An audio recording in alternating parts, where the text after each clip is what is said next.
that you went through for the 90 minutes and then the euphoric feeling at the end. So emotions were a little bit all over the place, but then one of immense pride when, himself, Dermot, and Tom Allison came in and shook my hand. Just to be clear, you felt that you had to win that game to get the job? I think I would have cemented it, yeah. And I think there would have been a lot of questions asked. I mean, there was a lot of agitation even with some of the Celtic support at the time when I got the job. I think they were looking for maybe a more experienced manager with a bigger pedigree or European pedigree. So to win the cup, sort of compounded, I think, that decision really. Are you a better manager now? Oh yeah. For the first time around? Yes. I think I'm a better manager now for the first time around, and I think I'm a better manager for the 3 months I had from February to May. That was a real test of mettle, a real test of your managerial experience. And you'd taken over a team, I knew 3 or 4 of the players, but the rest of them weren't mine. So I had to adapt to them rather than adapt to me. And then slowly but surely, we're sort of coming. There's a nice marriage there of a bit of both now. Is this your team now? Would you accept this your Celtic team? Yes. Well, we've certainly improved our goal scoring. I think we're on nearly 90 goals now, and we're conceding. I think we've only conceded 9 in the league, which is pretty good. We're scoring volume of goals and we're creating a lot of chances. So the intensity of our play. We've come away from the all possession game really. I think we're more of a threat. We're scoring goals from a variety of positions now. So yes, we lost Dodson for a few games, but we've won the games 3, 4 and 2. So I think we're goals in 3 games without him in the team. So we're not a one-man team. But you mentioned you're getting goals from a lot of areas, but Edouard must be key. Of course he is. And I know centre forwards are your best player. Henrik was. I'm joking. You were brilliant. It was one of your strengths last time round, recruitment, Van Dijk, Wanyama. But how, in terms of final say,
important. So go out with a good head on, and the rest then will come. And I think that's what you kind of remind them. And they've talked about it all week, about probably 2 or 3 days in advance of what the tactics are anyway. So just remind individually people around the dressing room what they have to do, and then collectively get them just prepared. Brain-wise. The tactical side will definitely have been done. Even if it was at a hotel this morning, that's all spoken about, worked on during the week. Hotel this morning, and then it's a motivational one.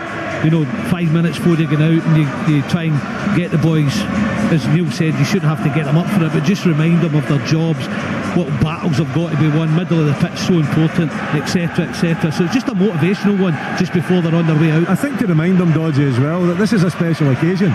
Do not take it for granted. I know Celtic have been here many times, but it's a new experience for some of the Rangers players, and I think you've got to make it a special day. Go out, don't let yourself down, don't leave anything out there on the field of play. Your family's watching you, you've got supporters that are cheering you on. This is something that you want to remember. It's an important occasion for you. It's a big occasion. You want to remember it, and the only way you remember it, you win it. Anything to get that edge, William. Absolutely. I guess when you're down there in that dressing room, so you've got to know your players as well, Pat. There'll be some who'll be quite happy to sit and listen to the manager, others who just want to be left on their own.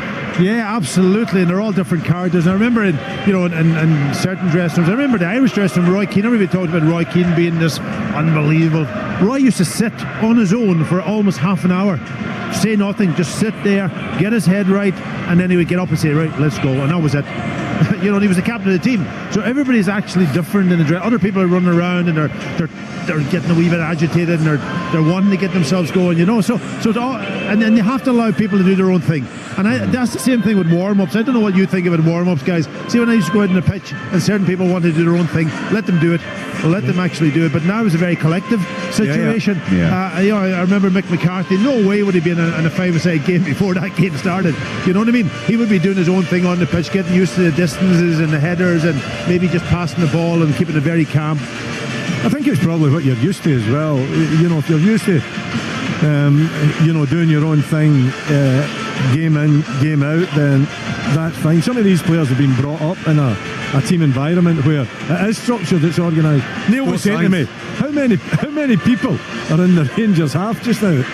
I mean, you've got, how many staff are there? You've got 4 or 5 staff there. Anyway, 6 staff. 7, 8, 7 staff. It's the same. It's the same. I'm just looking across to the Celtic side as well. I mean, there's 7 staff there. I mean, that never happened. It never happened. You never had in my day. Well, actually, in the days just before your days, Neil, I mean, the teams never even used to come out for a warm-up anyway. You only got on for the pipe bands. You never saw the players until about 2 minutes before 3 o'clock, in which they came out. And might be a little bit of warm-up down in the gym somewhere inside the stadium, but no, look, it's all very different. It's all about getting the players. Richard, 1979 it started to go out on the pitch. Before that, the warm-up was done in the dressing room, up against the wall, in the shower room, throwing the ball up and catching it. That's what it was. And then suddenly 1979 we started going out on the pitch before games, and then it was a done thing thereafter. Here's one for you. You're looking for inspirational words. I take it that they turn off that stupid music that they now play in the dressing room, do they not? No. Does that stay on? No, that stays on. It's incredible. Did my head and I had to drive me insane. That's the modern side of the game Richard was talking about. The driving was it Wimbledon that introduced that at one time, wasn't it? Wimbledon that introduced down south, and it became a norm then.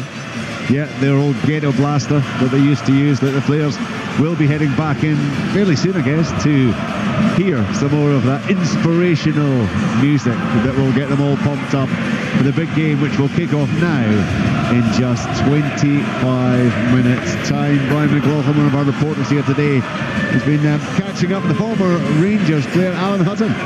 And welcome back to Hampden. We've got you in out the rain. It's horrendous out there, isn't it? The weather's shocking. It's been bad for the last couple of days, so just hope that it doesn't impact the game in any way. What do you make of this game? I was talking to people here at Hampden, and they said they could have sold 150,000 tickets for this game. Yeah, everybody I knew was after tickets, so it's such a big occasion.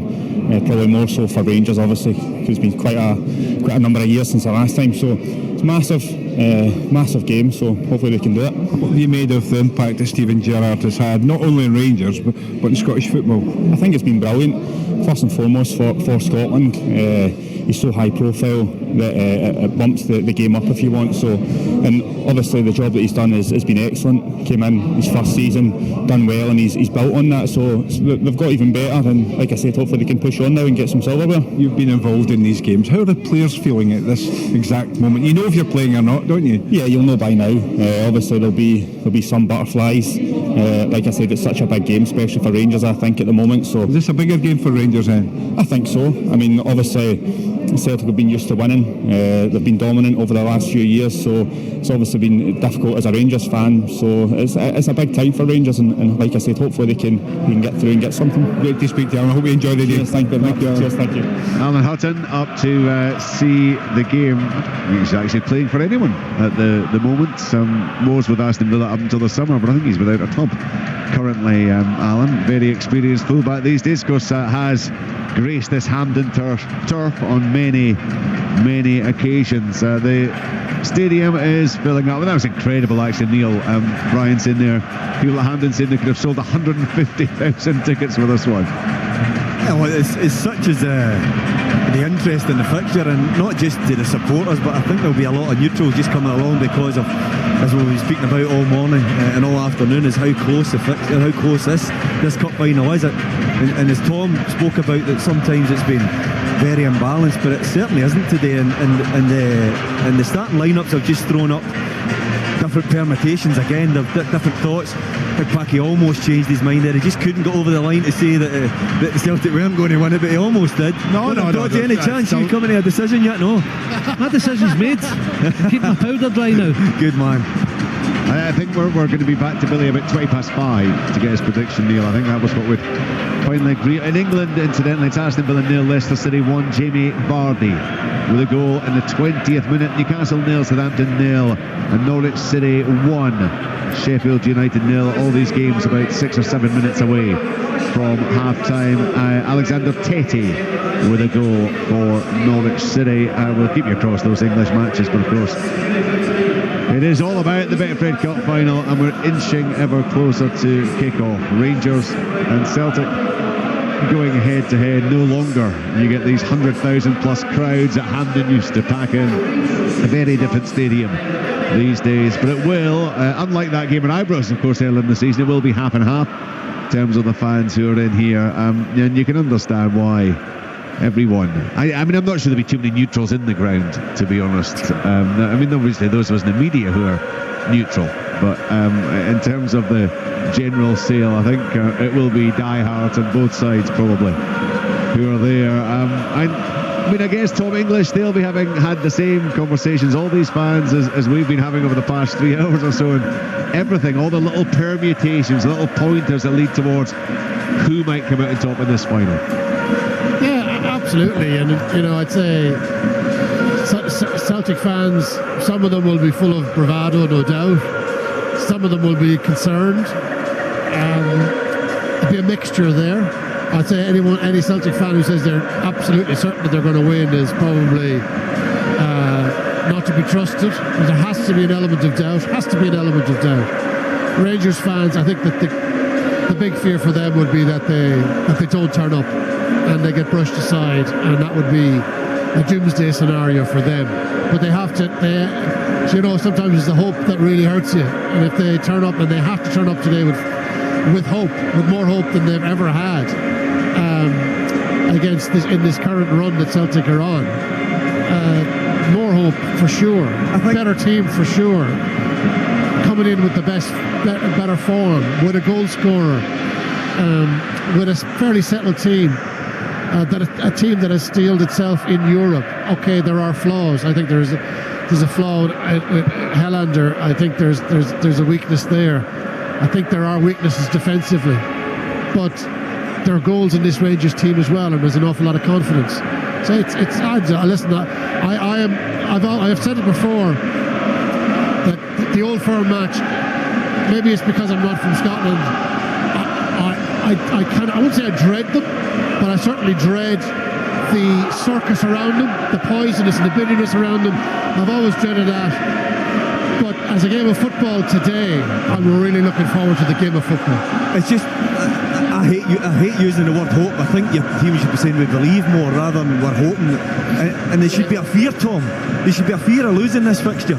Yeah. And that fear should drive you to make you just do everything in your absolute capability and power that you win it. I've been involved in 3 cup finals against Celtic. I'm pleased to say that I don't ever, or I've never had that experience of losing one.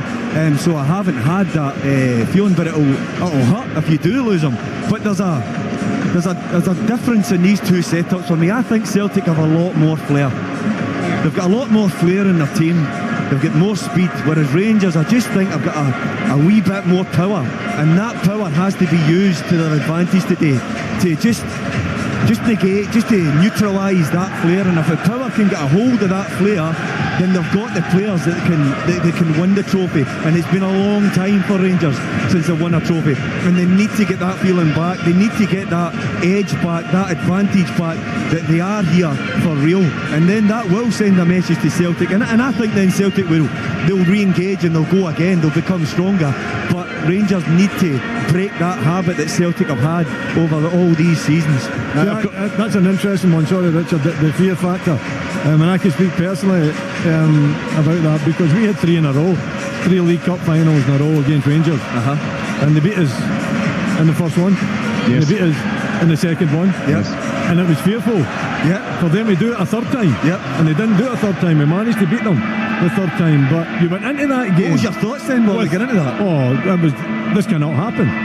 You know, we cannot let Rangers beat us 3 times in a row. This can't happen. And it's a fear that generates an energy and a determination that you just do not want that to happen. But Willie can also generate itself and fear can make it almost like you're frozen.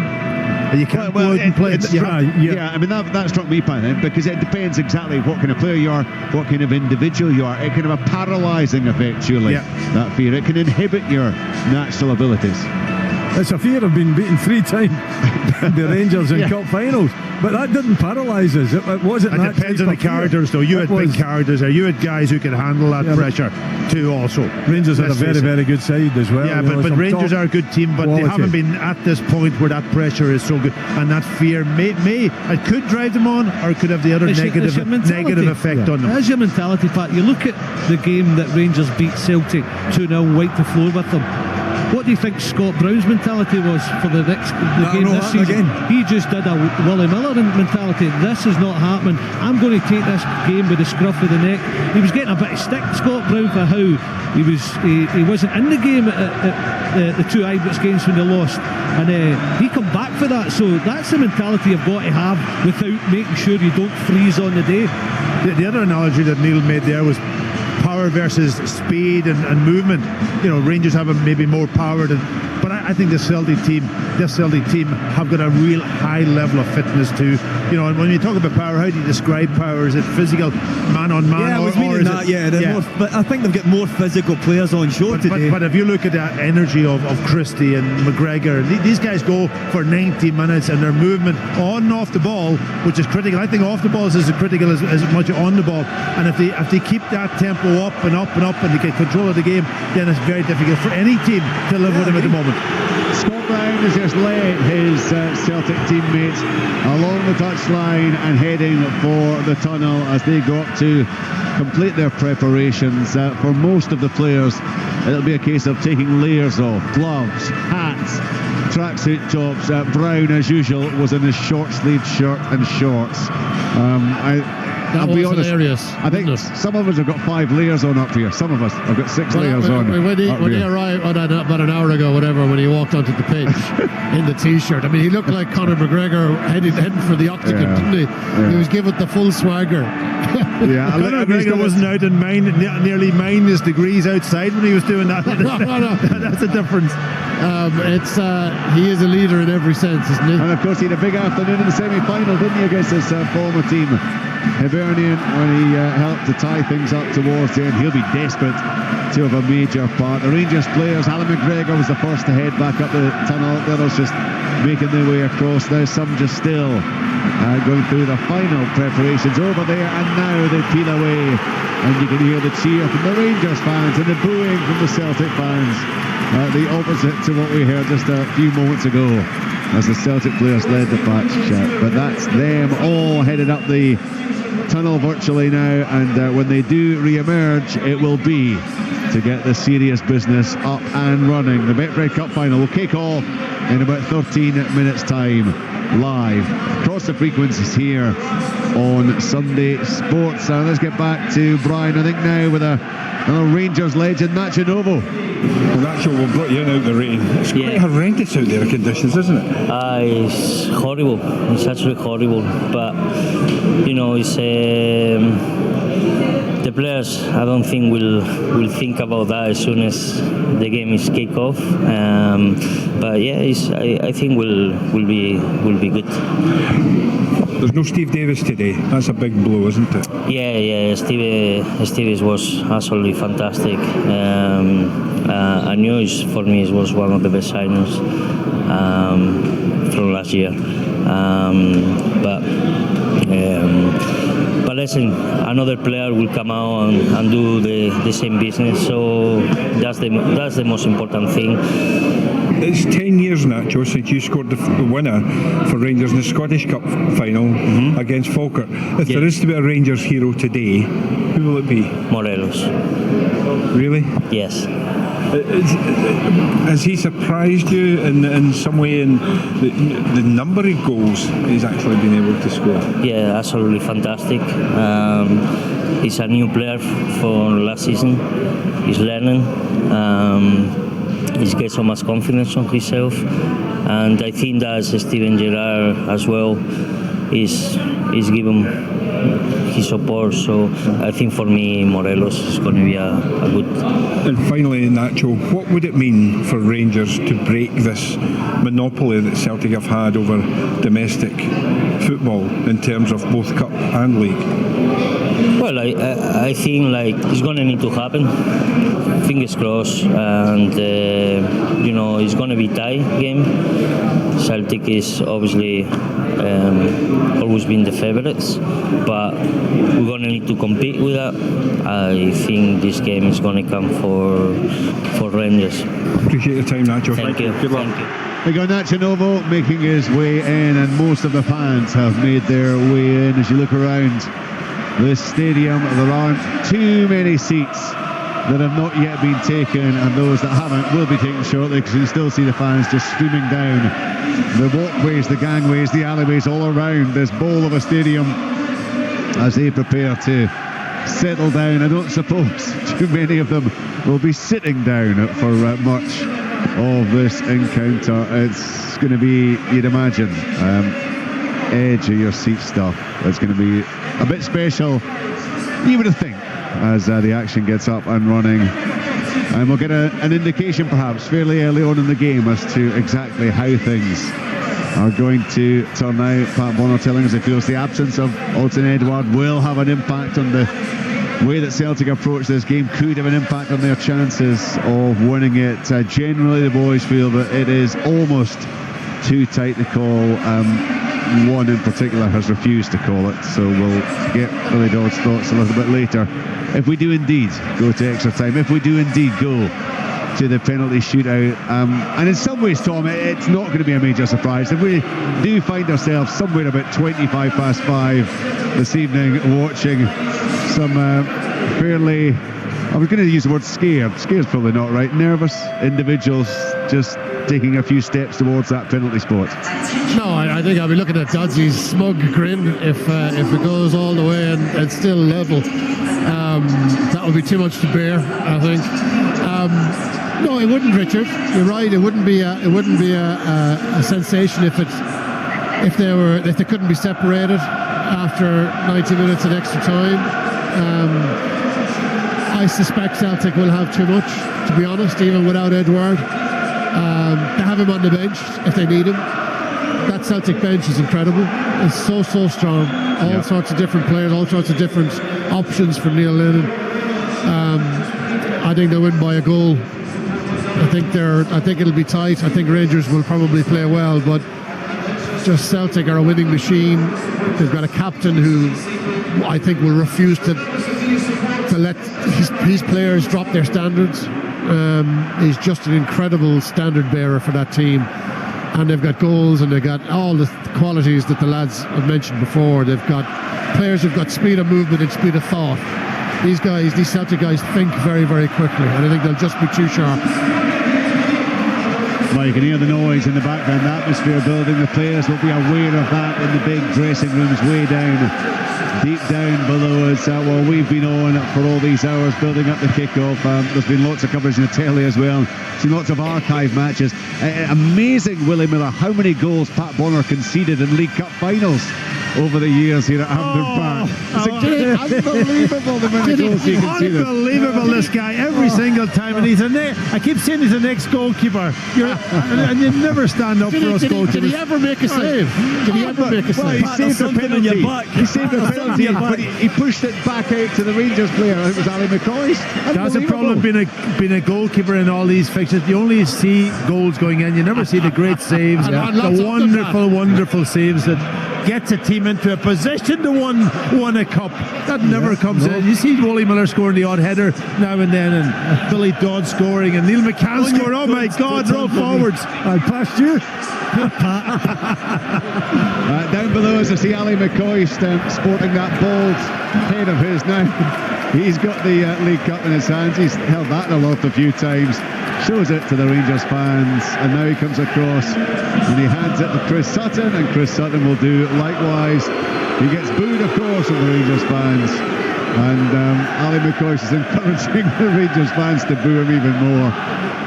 He's shown it to the Celtic fans. They now put it on its base and they leave it on the little platform down at the edge of the pitch. The players will emerge either side down the tunnel and peel away, of course. You get the photographs, you got all the various preliminaries still to be concluded. A nice little burst of pyrotechnics there. We're getting a bit of a heat blasting up from down at the pitch side, where the players will be gathering in that tunnel area. And this Neil, you've said you've tasted a few finals, played in a few finals here, indeed. Just as you're gathering in the tunnel, is that when it really hits home? Yeah, you just can't wait to get out and do your business. You can hear a wee bit of the atmosphere from the tunnel, but as I said, you're just so almost composing yourself. You're kind of going over in your head what your job is, particularly at set pieces, but you just can't wait to get out there and just sample it and then just get on the ball and try and make stuff happen. This is a good part. The build-up is just, I mean, it's the starter before the mains. You just want to get out across that line, and it's amazing because see those 60 seconds that Neil Lennon's talking about, they're forgotten about as soon as the whistle blows, and you're just right into it, full pelt. And then I always try to remember the boys. I remind the boys at Dundee that in flat spots of the game, so throw-ins or injuries, try and compose yourself, try and remind yourself again of those words maybe you said before you went out, because they're still relevant, and then go again. But the most important thing, don't be coming off the pitch and thinking you're not giving your lot, because those are the days that you'll sit and you'll remember. If you've lost them, you think you'll have huge regrets. Go out there and remember them for the right reasons, and as Wally says, you'll remember it if you win it. They did forecast that the weather would take a turn for the worse round about 3 o'clock. At 6 minutes to, it has taken a turn for the worse. So it's raining again. You can see it swirling around. They had the fire shooting up from the 7 or 8, I think it is, boxes down at the side of the pitch there on either side, and you could see the flames being blown around in opposite directions by the wind. So it is going to be tricky, no question out there. Stephen Gerrard talking to BT Sport earlier, he said regarding Stephen Davis, he had no chance. He's got a calf injury, probably missed 2 or 3 games. Barisic has pulled through, he's in great form, so it was a no-brainer putting him in. He talked about the dressing room. He said the music's blasting, it's like a nightclub in there, and they'll give me their eyes, their attention when I need it. They're looking forward to it. They're in a good place. They just need to go and grasp it. He said, I expect that we're going to have to defend well. Celtic have got good players, especially the front four, have got good movement. It's important we try to nullify their threats. When the game presents itself for us to go and show how good we are from an attacking point of view, we need to go and execute that. We've got good players as well, It's important we play the game rather than the occasion. We need to get the best Rangers today. Celtic will clearly be desperate to get the best Celtic, and that is generally, Willie, that is generally